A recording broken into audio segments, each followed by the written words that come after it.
పూర్ణం బూరెలు ప్రిపేర్ చేసేటప్పుడు చాలామంది చాలా రకాలుగా పిండి ప్రిపేర్ చేస్తుంటారండి.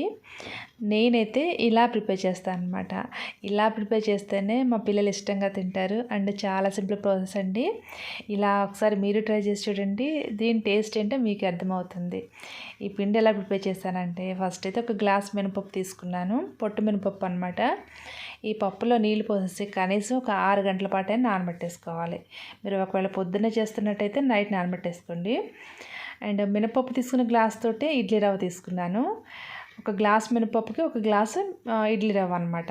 ఇడ్లీ రవ్వలో కూడా నీళ్లు పోసి ఒక 2 సార్లు వాష్ చేసుకొని నానబెట్టేసుకోవాలి. పప్పు ఇడ్లీ రవ్వ రెండు కూడా ఒక 6 గంటల పాటు నానబెట్టుకుంటే సరిపోతుంది. అండ్ అలాగే పచ్చిశనగపప్పు ఒక 1/2 కేజీ తీసుకున్నాను. పప్పు వాష్ చేసుకొని ఒక అరగంట పాటు నానబెట్టామంటే తొందరగా ఉడుకుతుంది. అప్పటికప్పుడు డైరెక్ట్గా ఉడకబెట్టే కంటే కూడాను ఇలా ఒక అరగంట పాటు నానబెడితే తొందరగా ఉడుకుతుంది అనమాట. చూడండి, ఇలాగా నేను డైరెక్ట్గా ఉడకబెట్టేస్తున్నాను, కుక్కర్లో ఉడకబెట్టట్లేదు. లో టు మీడియం ఫ్లేమ్లో మంటని అడ్జస్ట్ చేసుకుంటూ స్మూత్గా ఉడికించుకోవాలి. చాలామంది పెసరపప్పుతో చేస్తుంటారనమాట. నేనైతే పచ్చిశనగపప్పుతో చేస్తున్నాను. పెసరపప్పుతో చేసినా సరే టేస్ట్ బాగానే ఉంటుంది. అండ్ అలాగే ఉప్మా రవ్వతో చేస్తారు, సేమియాతో చేస్తారు, రకరకాలుగా చేస్తుంటారు పూర్ణాన్ని. కానీ పచ్చిశనగపప్పుతో చేసినంత టేస్టీగా వాటితో ఉండదన్నమాట. ఇలా స్మూత్గా ఉడికిన తర్వాత ఇలా గరిటెతోటి మెతిపేసుకోవాలి. నేనైతే నీళ్ళన్నీ కూడా దగ్గరుండి ఎగరబెట్టేస్తాను. లైట్గా అడుగుపట్టింది కూడా. ఇలా స్మూత్గా గరిటెతోటి స్మాష్ చేసుకొని పప్పు ఎంత క్వాంటిటీ తీసుకున్నామో అంతే క్వాంటిటీ బెల్లం తీసుకోవాలి. నేనైతే 1/2 కేజీ పప్పుకి 1/2 కేజీ బెల్లం వేసుకుంటున్నాను.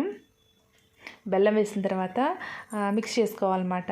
మంట లో ఫ్లేమ్లో పెట్టుకొని మిక్స్ చేసుకోవాలండి ఈ టైంలో. అండ్ అలాగే బెల్లం ఆర్గానిక్ బెల్లం యూజ్ చేసామంటే పూర్ణం బూరెలు టేస్ట్ చాలా బాగుంటాయి.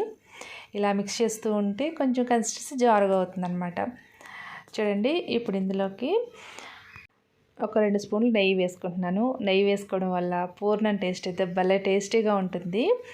నెయ్యి ఇలా వేసిన తర్వాత అంతా కూడా ఈవెన్గా మిక్స్ చేసుకోవాలి. అండ్ అలాగే నేను 1/2 కేజీ బెల్లం వేసాను కదా, స్వీట్ బ్యాలెన్స్ అవ్వడానికి కొంచెం పంచదార కూడా వేస్తున్నానండి. జస్ట్ ఒక 2 స్పూన్లు పంచదార వేసుకుంటున్నాను. మొత్తం బెల్లం వేసేదానికంటే కూడాను బెల్లం రెసిపీస్ ఏ చేసినా సరే ఒక్క స్పూన్ అయినా పంచదార వేస్తే టేస్ట్ అయితే చాలా బాగుంటుంది. ఇలా కొంచెం పంచదార వేసిన తర్వాత మిక్స్ చేసుకోవాలి ఈవెన్గా. అండ్ అలాగే ఫ్లేవర్ కోసం కొంచెం ఇలాచీ పొడి కూడా వేసుకుంటున్నాను.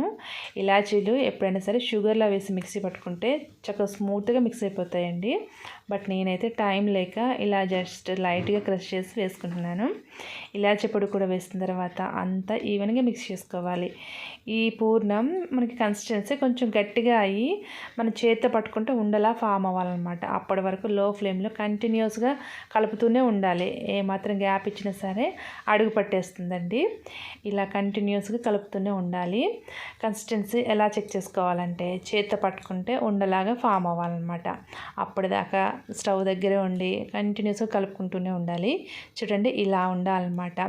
ఇప్పుడు చల్లారిన తర్వాత ఇంకాస్త గట్టిపడుతుంది అనమాట. సో ఇప్పుడు స్టవ్ ఆఫ్ చేసి దీన్ని పూర్తిగా చల్లారి పెట్టేసుకుందాం. నెక్స్ట్ పిండి ప్రిపేర్ చేసుకోవడం కోసం పప్పు అయితే ఆల్రెడీ నానిపోయింది కదా, ఒకసారి వాష్ చేసుకొని గ్రైండర్లో వేసుకుంటున్నాను.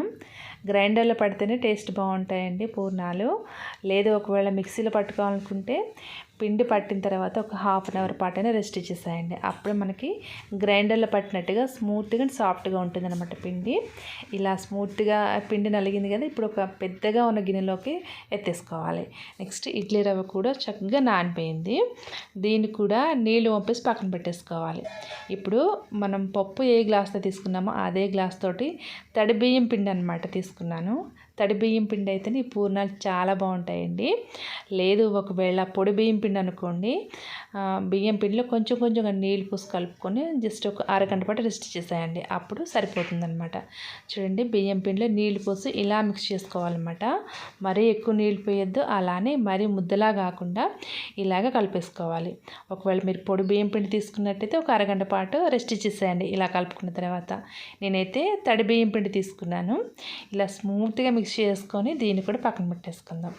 ఇప్పుడు ఇడ్లీ రవ్వలోని నీళ్ళన్నీ కూడా గట్టిగా పిండేసుకొని ఈ పిండిలో వేసుకోవాలి. ఇడ్లీ రవ్వలో నీళ్ళు ఎక్కువగా ఉంటే పిండి జారైపోతుంది అనమాట. సో గట్టిగా ప్రెస్ చేస్తూ ఇలా కలుపుకున్నామంటే నీళ్ళన్నీ కూడా రిమూవ్ అయిపోతాయి అన్నమాట. అండ్ అలాగే ఇప్పుడు ఇందులోకి కలిపి పెట్టుకున్న బియ్యం పిండి కూడా వేసేసుకోవాలి. దీన్ని అంతటిని కూడా చక్కగా కలుపుకోవాలండి. కన్సిస్టెన్సీ కొంచెం జారుగా అనిపిస్తే అంత పర్ఫెక్ట్గా రావన్నమాట. సో ముందే చూసుకొని మినపప్పులో కానీ, ఇడ్లీ రవ్వలో కానీ, బియ్యం పిండిలో కానీ నీళ్ళు అడ్జస్ట్ చేసుకుని పోసుకోవాలన్నమాట. జారుగా అయిందంటే అంత పర్ఫెక్ట్గా రావన్నమాట. చూడండి ఇలా మిక్స్ చేసుకోవాలన్నమాట. ఇడ్లీ రవ్వ, బియ్యం పిండి, మినపప్పు 3 కూడా ఈవెన్గా కలిసేలాగా కలిపేసుకోవాలి. ఇలా ఉండాలన్నమాట కన్సిస్టెన్సీ. మరీ గట్టిగా ఉన్నా సరే అంత కరెక్ట్గా రావు పూర్ణాలు, అలానే జారుగా ఉన్నా సరే అంత పర్ఫెక్ట్గా రావన్నమాట. ఒకవేళ పిండి గట్టిగా ఉంటే తింటున్నప్పుడు గట్టిగా ఉంటాయి అనమాట. సో చూసుకుని కలుపుకోవాలి. ఇందులోనే కొంచెం సాల్ట్ కూడా వేసుకుంటున్నాను. సాల్ట్ వేసిన తర్వాత అంతా ఈవెన్గా మిక్స్ చేసుకున్న తర్వాత దీన్ని పక్కన పెట్టేసుకుందాం. నెక్స్ట్ ఈ పప్పు కూడా పూర్తిగా చల్లారుంటుందండి. చూడండి కొంచెం గోరువెచ్చగా ఉందన్నమాట. ఇప్పుడు దీన్ని మనకు నచ్చిన సైజులో పూర్ణాలాగా ప్రిపేర్ చేసుకోవడమే. మరీ చిన్నగా కాకుండా అలానే మరీ పెద్దగా కాకుండా నేనైతే చిన్న నిమ్మకాయ సైజులో మొత్తం కూడా ఉండలు ప్రిపేర్ చేసుకున్నాను. భలే కమ్మటి వాసన వస్తుంది ఈ స్టఫ్. మామూలుగా సేమియాతో చేసినా సరే, రవ్వతో చేసిన, పెసరపప్పుతో చేసినా సరే ఇంత టేస్టీగా ఉండవండి పూర్ణాలు. పచ్చిశనగపప్పే కరెక్ట్ అనమాట. ఇప్పుడు ఇలా అన్ని ఉండల్ని ప్రిపేర్ చేసుకున్న తర్వాత ఈ ఉండల్ని పిండిలో ఎలా డిప్ చేసుకోవాలో చూద్దాం. ఒక్కొక్కటిగా పిండిలో వేసుకుంటూ జస్ట్ ఇలా ప్రెస్ చేసామంటే చేతి ఇలా అంటే వచ్చేస్తుంది అనమాట. లేదు ఒకవేళ గరిటెతో అయినా వేసుకోవచ్చు అనమాట. గరిటెతో వేసుకుంటే పిండి అంతగా పట్టదనమాట, కొంచెం పలుచగా పడుతుందండి. సో ఇలా చేతితో వేసుకుంటేనే పూర్ణానికి కొంచెం పిండి ఎక్కువగా పడుతుంది అనమాట. ఇలా మంటని మీడియం ఫ్లేమ్లో అడ్జస్ట్ చేసుకొని ఆయిల్ బాగా వేడెక్కిన తర్వాత 1 by 1 వేసుకుంటే చక్కగా ఫ్రై అవుతాయి. నేను మీకు చూపిస్తున్నది రెండో వాయి అండి. ఫస్ట్ వాయిలో ఒక పూర్ణం చీదేసింది అనమాట, అందుకే కొంచెం ఆయిల్ కలర్ చేంజ్గా ఉంది. ఇలా రెండు వైపులా కూడా ఈవెన్గా ఫ్రై చేసుకుంటే మనకు పూర్ణాలు పర్ఫెక్ట్గా తయారవుతాయి. చాలా చాలా టేస్టీగా ఉంటాయండి ఈ పూర్ణాలు. ఇలా కలర్ వచ్చిన తర్వాత ఆయిల్ నుంచి తీసి సర్వ్ చేసుకోవడమే. ఇలానే అన్ని పూర్ణాలు ప్రిపేర్ చేసుకుంటే భలే టేస్టీగా ఉంటాయి. చాలా సింపుల్ ప్రాసెస్ అనమాట. ప్రాసెస్ కొంచెం లెంతీగా ఉన్నా సరే ఈ వేలో చేసుకుంటే టేస్ట్ అయితే చాలా చాలా బాగుంటాయి. సో మరి ఈ పూర్ణాల వీడియో మీకు నచ్చితే నా వీడియోకి లైక్ చేయండి, అలాగే నా ఛానల్ సబ్స్క్రైబ్ చేయండి. Thank you for watching.